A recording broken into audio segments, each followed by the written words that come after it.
But joining me in the studio, my colleague Sweetie Abochi is here. And we also have in the studio Professor Sharif Khalid. He's been coming every now and then. He joins us in the studio. Sometimes I get confused whether I should refer to you in respect to economics or accounting. Which one? No, it's more of accounting and finance, but okay. There are interlinkages. There are the interlinkages. Yeah. Economics, I mean, yeah. Well, we say we are more contemporary than economists. Economists are often 10, 20 years behind. I see. This shade you are throwing, me, I have no problem with. But it's when you are off the set. That is when you deal with. In fact, you may start getting messages. That's one. No, economists would agree. That's what it is. They will agree, yeah, 10 years behind. Yeah, I was 10 years behind reality. And that's why we're always in the situation. That's why, I want to dissociate myself from these comments so that later you can deal with Prof. Accountants and finance people will tell you we deal with reality. We are forward looking. Right. Yeah. Anyway, right before we come to you and take your brief thoughts, Sweetie, how was your weekend? Anything interesting that happened? No, my weekend was fun. It was fun? Yeah, it was just But that's something that happened. No, nothing that I want to share here on this show. It was low-key but fun and exciting. I see. I heard about I saw the story yesterday on the news about the traditional Tema Traditional Council performing those rites. And I remember thinking to myself, why do we still do this? Naked women walking on broken glass. But I understand that it's their tradition and their way of avenging the death of these two people. So that's the only thing that has stuck in my mind, this morning, wondering, I thought it's the 21st century. Why are we still doing this? But, it's culture. You cannot take that away from us as a people. Is it? So, yeah. That's their way of asking the gods to revenge or avenge the death of the two people who lost their lives. Let me tell you. Only because it was a festive period. Some people will say, when the Ashantis do certain things, there are certain things Asante Man does, and it borders on what I don't think should be done. Okay. Some you would see the Gans also do, some you'd see the Evers do. Yeah. I mean, Trokosi. In a way, some people still find a way of doing that. That is FGM, thanks be to God, it's pretty much on the low side. But some people, attempt it every now and then. And child marriage, so some of these things. Culture is culture until at some point you realize that something makes no sense. Yeah. Okay? Yeah. So we respect the cultural practices and values of all groups in Ghana. But those that we feel are seriously bordering on, I think eventually they will fade out, hopefully. Working word being eventually, hopefully. Because I think we are getting there. Hopefully. Yeah. But let me come to you now. If anything interesting happened over your weekend, we'd like to hear. But then you have a minute and a half or two, as always, to vent on something crucial, something burning on your chest. Well, I think I'd go for the latter because my weekend was just very quiet. I was home. Okay. Yeah. Okay. Much of it I needed to rest because I've been crisscrossing the country, left, right, and center. So I was quite tired. I was actually even meant to travel, but sometimes the body needs rest. So I decided to stay indoors much of it. Yeah. But before I walked into the studio, I don't know if the story I saw on the news headlines, any of these papers captured it, because it was I think it read like UCC and Winneba students, the impact of energy crisis. And I think that if authorities in higher public office who are meant to have the national grid running smoothly and providing power or electricity to key institutional and essential services are living in denial and telling us that we're not in doomsaw and casting allegations, and yet we have students who've come out to express this, university students who are having the discomfort and impact of this, then I think it's most unfortunate. And for me, this is really something I'm really venting about. I'm fretting about it. I think it's unfair to the students, and something ought to be done about it. Because I do remember in most instances back in the day, probably in the early 2000s when we had power crisis, and some other time I can't fairly remember, you'd realize... people often forget that in the early 2000s we did. Yep. Long before. And that's why it kept... In fact, from Rawlings' era, there used to be some of that, but not so... But you see, gradually it became a monster. Yeah. That's how we got to where we got to. Yes. 2013, thereabouts. Then you would realize that sometimes university campuses are being, or some educational institutions are being spared. of this. But if they are unable to spare these institutions, it tells you the gravity of the situation that we are being faced with. Right. Then again, I don't know what internally these universities are doing, because if they've got standby generators to actually power some lecture rooms to get students to at least have some reading time after lectures, it'll be. But I mean, looking at the unbearable heats as well, I think that it's just not the right time to be having. So as a student, you probably can't, let's say, you can't use your laptop. Maybe it's run out of juice. Yeah. If you went to BAM or something, because I'm an alumnus of that institution, I'll go there. Maybe it will still be a bit iffy for you. You can't use the gadgets. Sitting there, you may feel hot. You go to your room, you will still feel even hot. If the university try to, absorb this by providing gen sets and many other plants, maybe. Plants, you would realize that the rooms are still going to be cramped because you have few rooms that can be powered, and you have a lot of people going in there to do. And I was just about to get to that, and because then... Again, with a lot of congestions in our accommodation facilities with students as well, I just think it's going to be very unbearable. The final point I will make on that right before we get into the papers. There's also this bit about the universities and how you were talking about IGF, yes, internally generated funds. Yeah. Most of them, the public, are semi-autonomous in a way.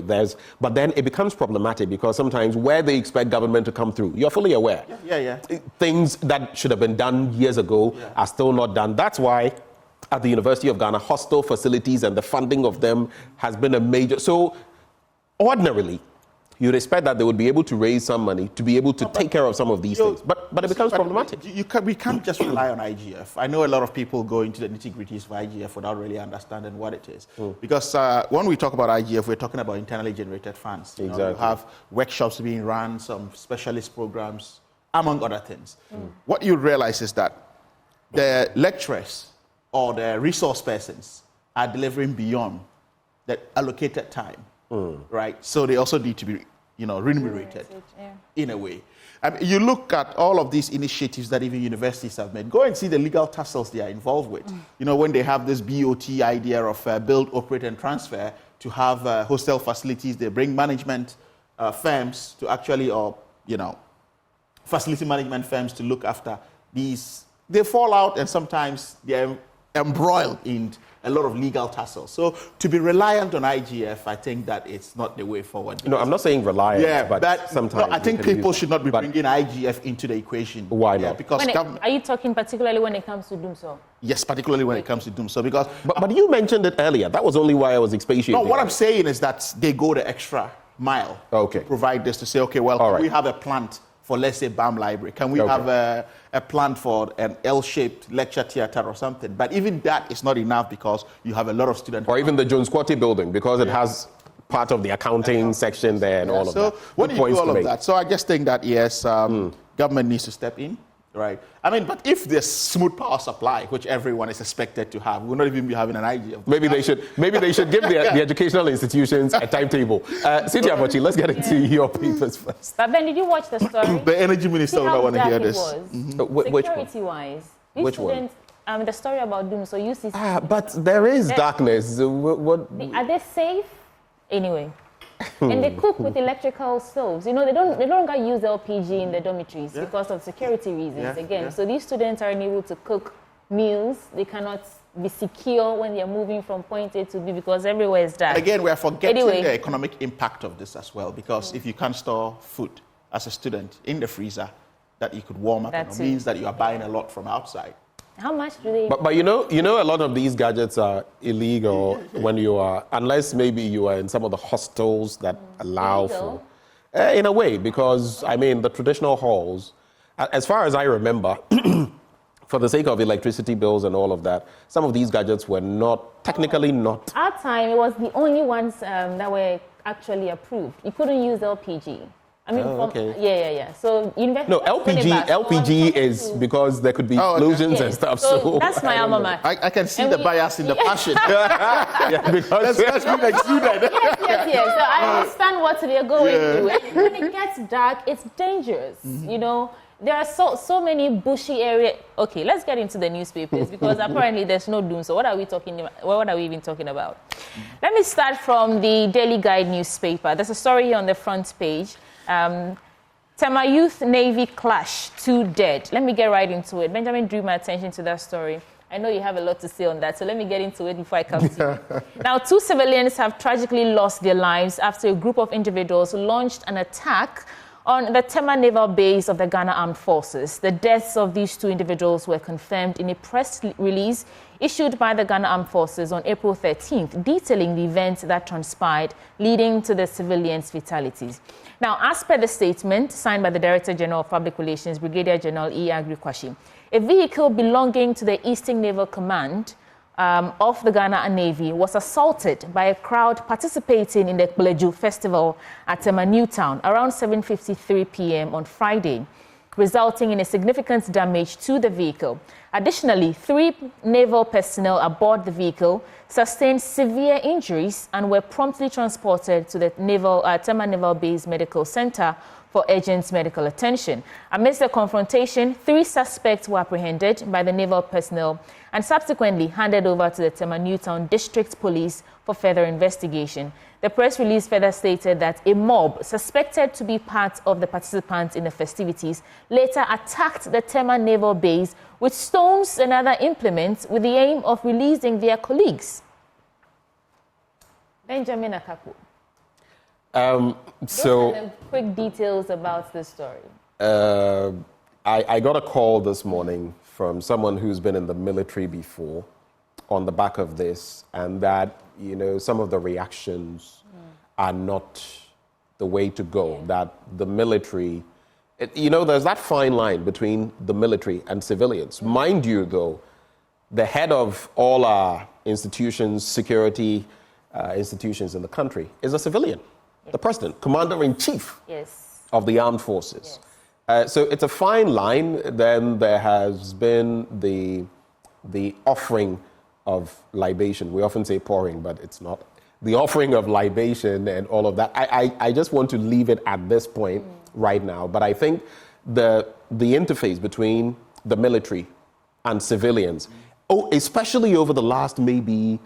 Things have happened before. I don't know whether you recall that incident where a boy was tied to a tree and I think something melted on his body and lashed him. Many, many years ago, we did something on that. Yeah. But these brutalities, you remember Ashaiman? Yeah. You remember other things. I think that interface, because usually a civilian would see a soldier or someone in the military and think a certain way. Gradually, it is getting eroded, and that's dangerous. Yeah. Especially if you look at the reaction. They're very bold. The reaction of the civilians. So they go and stone the naval office. So, I mean, there's a lot to watch. Defense Minister, Minister for the Interior, among others. I think there's a lot that we have to do. Yeah. And even in terms of reorienting Ghanaians on this debate. But Benjamin, sometimes there are remote causes to some of these issues and immediate causes, right? So, I mean, we are not in very good times economically in the country. So you have all of this pent-up anger in people. So when they get an opportunity, they unleash it in different ways. A little trigger. Yeah, a little trigger. They try to unleash it in different ways. But we may think, okay, well, this is the immediate cause of it. But there may be a remote cause to it. But I do agree that we're bridging that gap. You know, we emerged from the ashes of military regime, right, where people were very fearful of soldiers. But if you count back, I mean, with no disregard to anyone, to the Gen Zs, these are people who probably never witnessed or had the folk tale of being told what happened during this era, right? So they have no appreciation. You have such a smirk on your face. No, it's because lots of these Gen Zs don't even know. Yeah, so the point. Yeah, so the not point all of them. Yeah, not all of them. Yeah, so the point is they don't live in the shadow of that fear to have seen brutalities that have happened. So yes, it's eroding. But my point also is that I don't know why we are so quick to release the military when the police should be doing most of these activities.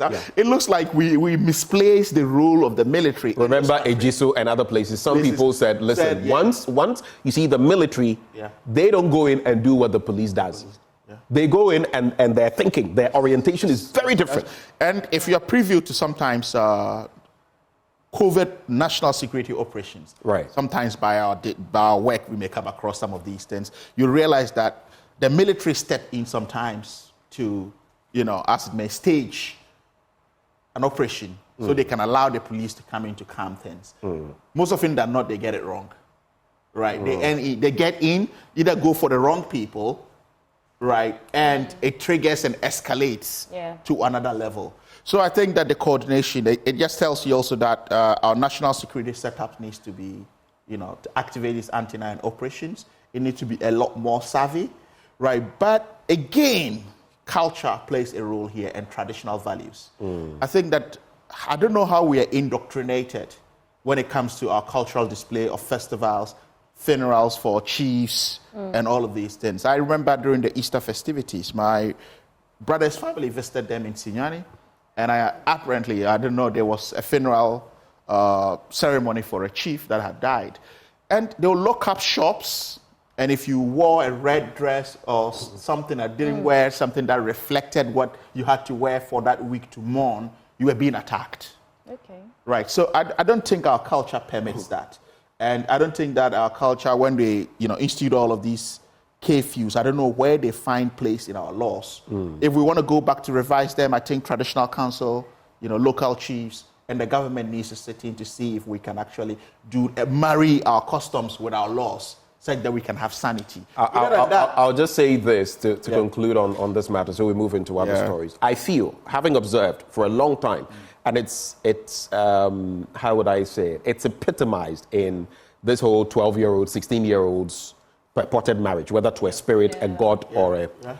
There is a certain disconnect between, or dichotomy, between culture, tradition, and the law.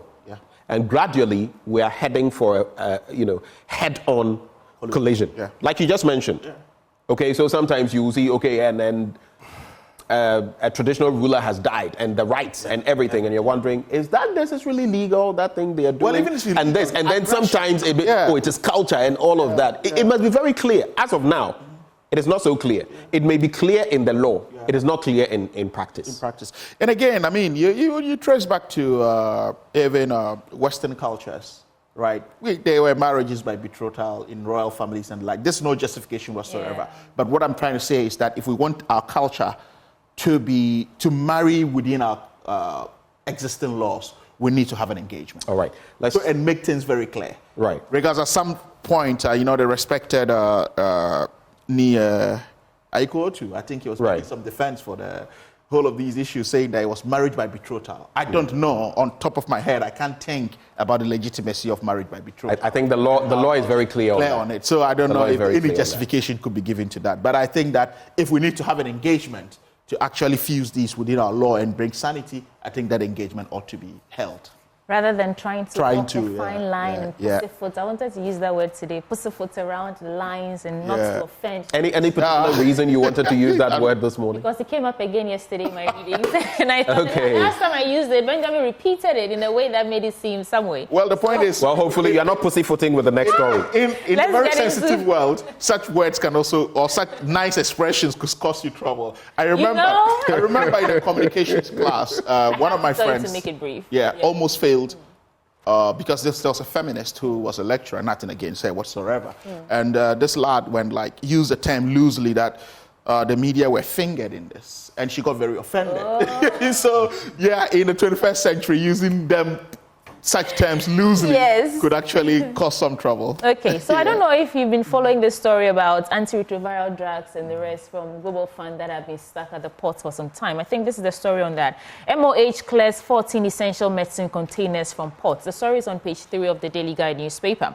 The Ministry of Health has completed the process for the release of 14 essential medicine containers at the Tema port. These were from the 182 containers with essential medicines for antiretrovirals, tuberculosis and malaria treatment donated by Global Fund locked up at the Tema port. So the clearing of these essential medicines follows calls by the Pharmaceutical Society of Ghana and other organizations. Quote, today, 14 containers of health commodities comprising 10 containers of malaria RDT containers, 1 container of malaria injection, 3 containers of malaria medicine will be delivered to a warehouse. That is according to Chief Director of the Ministry of Health, Haji Hafiz Adam. He said the 14 containers cost about 17 million Ghana cedis to clear, adding that they contain non-medicine commodities such as bed nets and rapid diagnostic tests.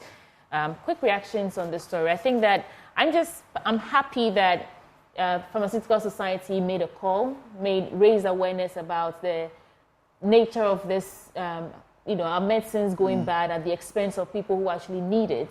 And the Ministry of Health has taken a step, because they've not cleared all the containers. It's just a part of it. So I'm glad that they've heeded to the calls and they've seen that there's a need to actually release these drugs and accommodate the monies involved. So they've paid 17 million Ghana cedis to clear these number of containers.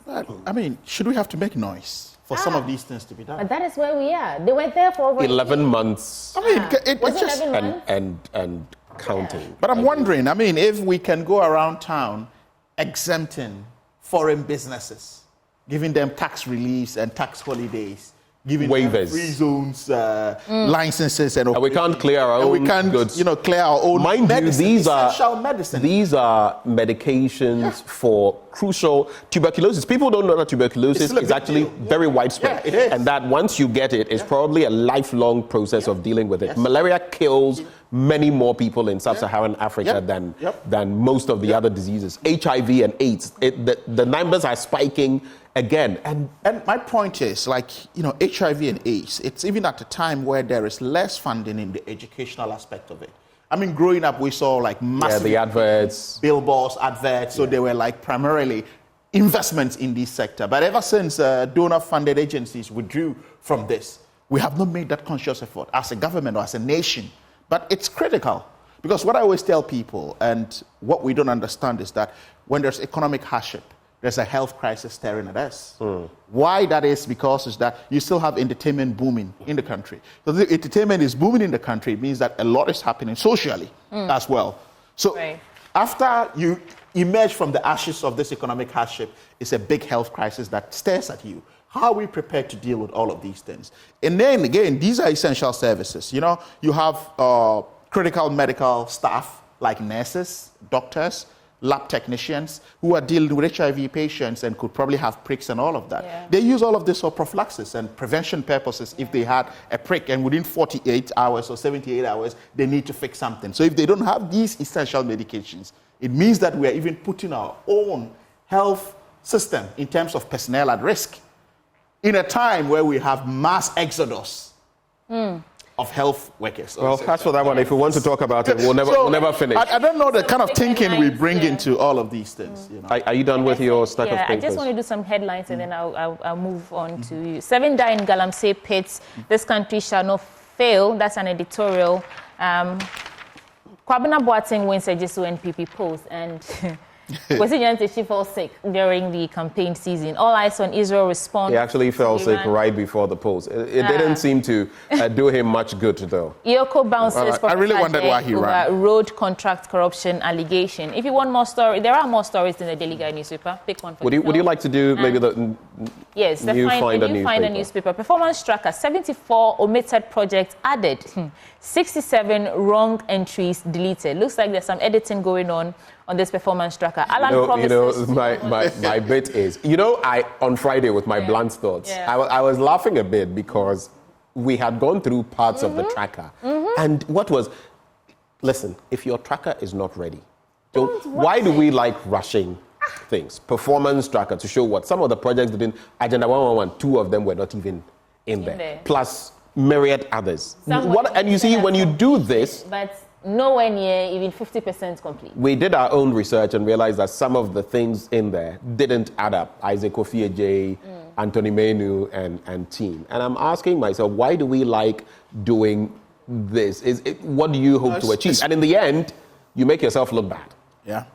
I think it's election year. They want to make themselves look good. No, but actually, there are some gullible Ghanaians who actually believe that these politicians are doing so well. Oh my God, they launched a performance tracker. Well, don't necessarily use the word gullible, because people have their own, they may. But my point is, if you want to make yourself look good, stick to the facts. No, but the point is, when we do this, it makes you look bad. Benjamin. So you and I, we understand. If you do great, if you do great, do you need a performance tracker? And that is what I have always said. Yeah, you don't need that if you're doing the right thing. The people will feel it. If the person has some good money, is doing well, and is taking care of his bills. Yeah. No matter what that other person out there will say, it's like, hey, master, don't talk about the economy. No. I'm feeling okay. But when it is down, and you say, like the vice president said, the fundamentals will expose you. When the person in the pocket can't feel, and you are telling me that, we are doing so much better. I see more of a political exercise, because you remember the vice president now, flag bearer, when he spoke at UPSA, he did mention that in a few days to come, there's going to be a performance tracker to sort of evidence his IT digitalization and agenda. Yeah. So in their rush, but what they should know is that IT takes a lot of incubation period. So if you're really an IT guru, you should know that you don't rush it, right? And your prototypes, which I believe was a prototype, it's not what you release to the public. Maybe this is the point. Internally, you have to stress test it. Right. Maybe this is the point where I'd like to welcome all of you to our digital studios. We are digital, though. You are, all right. So you've joined the digital. What's a solid team? I wanted to get into. What's a solid studio? I realized that solid studio. I realized that it's on all the headlines, so I'll pass it to you to do it. All right. The 360 million IMF third tranche booked. So. Yes, so maybe let's get right into that. We have limited time, about 6-7 minutes to go. So maybe you could do the custodian, IMF, Lord's Government for Economic Recovery, among others. You see, when we come to issues of IMF and the World Bank, you will never see an IMF program. If they poo-poo on their own program, how is it going to be successful? You get it? So an IMF program, what I always say is, look, let's listen to the optics of it in terms of what happens, the reality, the engagement, and what the conditionalities are.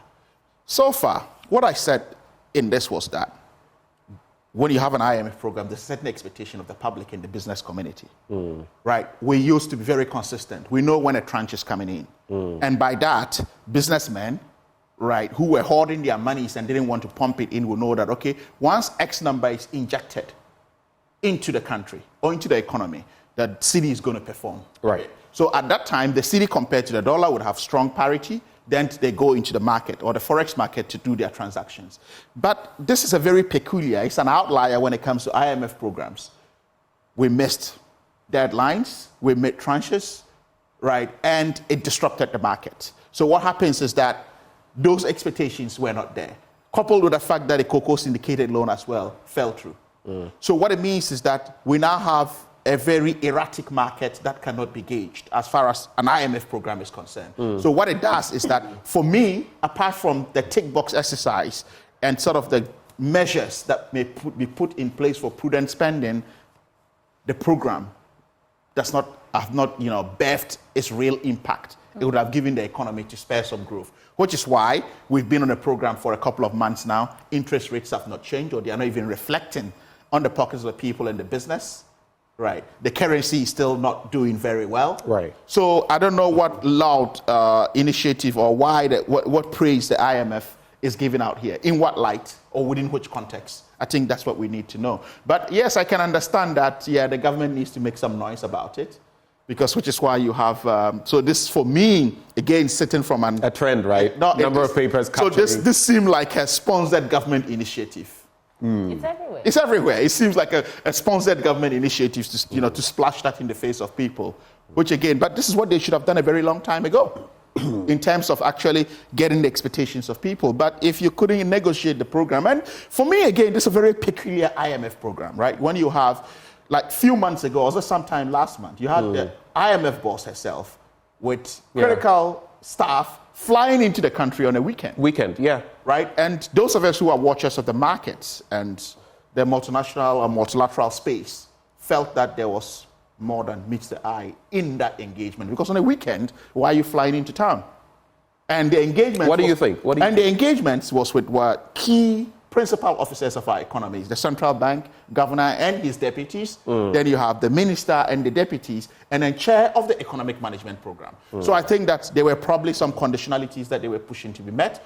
Again, watchers or probably speculators of the market could say it probably has something to do with a bill. That was before the president to accent and the tussle within parliament. Right. These are, speculations that are coming. So I don't know what has been done to the bill and what the tussle between Parliament and the executive has been.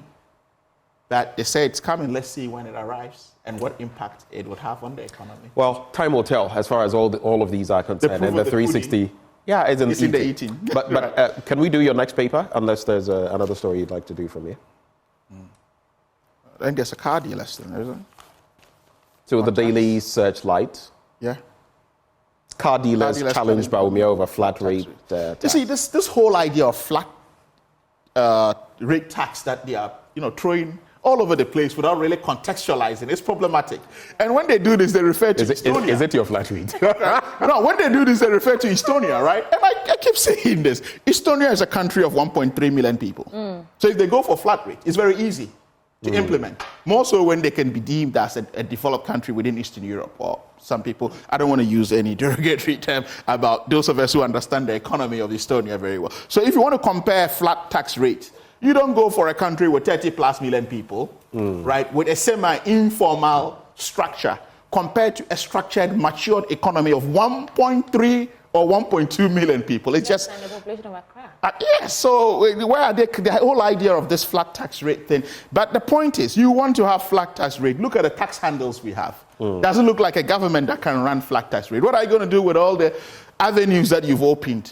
Right. Now, these vehicles that took over the space, or the Uber and Yongo space, the Matis and all of these. If you buy it now, compared to how much it cost back in the day, right, to this day, and how much it cost at the port. Because you can't go to Eastern Europe, buy it for probably 300, 500 euros. You get to the port. And the amount you need to spend to actually clear it, it's twice as much or more. So I don't know where they are getting this whole idea of flat tax rate from. It's quite problematic. Right. And especially so, this is the same vice president who has been talking about tax amnesty. And again, I even wonder within which context he's coming from with his tax amnesty idea, when tax amnesty is actually a revenue collecting measure. And the point is, with tax amnesty, what you forget to realize is that once you begin to give tax amnesty, right, it demoralizes those that are obedient taxpayers. And they ask ourselves, okay, if they are doing this, then why don't we also default? In that case, it becomes counterproductive. So you just don't throw about very sensitive initiatives such as taxation. Taxation is a very important subject, and I think that our politicians ought to, because you don't load the tax basket and responsibility and start now to, bring a new discussion of flat tax rate that is not even within the context of what we're talking about. Well, time will tell. Like you said, the proof of the pudding is in the eating. Yep. And by and by, we'll see how things pan out. I'll do about 1 minute, and then we have to go. The Ghanaian Times newspaper, IMF bailout and review, second review meeting, Ghana to receive $360 million third tranche. Like you mentioned, all the papers have it. Most of the stories you've already done. I'll just do one story, and same here as well. IMF okays $360 million for Ghana. But this story, court issues arrest warrant, and that's the Ghanaian Publisher newspaper. Court issues arrest warrant for Chinese Iron Lady over cantonments land. Cantonments has become a place where, honestly, I see how you are. But anyway, I'll leave my comments for later. Our prime. I know some things that I can't. ECOWAS security challenges, but then let me just get into the story and then you can come in. So a high court in Accra has issued a bench warrant for the arrest of Chinese businesswoman and managing director of DHM Constructions Limited, Weila Deng, who also goes by Xiaohua Deng, and Wan Shirley Adwa Okran. Deng, known for her multiple identities, has significant, and why does Aisha Huang come to mind? Has significant influence within the Akufo-Addo administration, per the story, leveraging close ties with the key members of the president's inner circle. The two have been evading justice since a contempt proceeding was initiated against them for their unauthorized entry onto a property in cantonments and orchestrating the illegal demolition of a fence wall owned by a businessman who is the applicant in this case. The bench warrant represents the latest development in the ongoing dispute over land in cantonments involving DHM Constructions and the businessman. It goes on and on. You can grab details of that story in the Ghanaian Publisher newspaper. We have to go in a minute. Yeah, well, it always tells about colonial legacy and how because in most jurisdictions, you don't have the creme de la creme living 1,000 meters away from a national airport. They live far away from it. right? But here we are. We have in the heart of. What are you implying? I'm not implying anything. What are you implying? I'll leave the public to draw their conclusions. Quick action, of that, right? But I mean, for me, it's becoming a danger. Have you seen the speaker's residence in cantonments? Right. This is a speaker's residence. For security reasons, like they've sold almost all the government lands around it. And they are building high-rise buildings. Yeah. So what it means is that you can see right into the speaker's residence. And this is happening in most of cantonments. Why are we even selling these? If we are selling them, or whatever it is, by understanding of the law is that when you are not using it for a purpose, it ought to revert to the rightful owners, and they can do what with it. But I think that government can repossess this. We're not even thinking. And I made a post on my social media handle. I think this has to be your final bit, so we go. Right. We've sold parks. We've sold race courses. We don't even have a single race course in this country now because, you know, where Kempinski sits used to be a race course. If for Sutherland Park, if we didn't stand up strong, it would have been sold to private investors. Right. And now we are going around, look at the AMA's, foyer has become a Durbar ground or, event center when we've sold almost every park in this country. So what are we doing when it comes to investments? Just a concrete jungle we are building for ourselves. When you go back to the concept ordinary citizens are being pushed to the fringes of this country where they have to, leave Kaswa to come to the ministries to work. All of these cantonment areas could have been high-rise buildings for teachers, for nurses, right, for medical doctors who could easily rush to Rage, Kuala Lumpur, and 37 for all of these. But we are putting them in the periphery. No, please. Which I call the dangerous periphery. I think that is prime land. And most of it is foreign-owned. That is prime land that must be sold, and someone must make a profit. So that's how we cap off the news. Thank you, Dr. Khalid, for joining the conversation. Thank you so much. Dr. Sharif Khalid, he is Professor of Economics. And, of course, Sweetie Abochi also joining the conversation with what she calls a shade of. We're still going to have to take a look into that. But right before we go, Endpoint Homeopathic Clinic helping us bring you this segment. And today is no different. They're offering you, if you're a man, prostate screening for free. If you're a woman, fertility screening for free. Reach out to them at any of their branches here in Accra at Spintex, opposite the Shell signboard, Kumasi, Kronoma, Abuehia, behind the Angel Educational Complex, Takrady Anaji State, Tema, Community 22, Tichiman Hanswa, and Esiamanzama. Their call lines 0244 867 068 or 0274 234 321.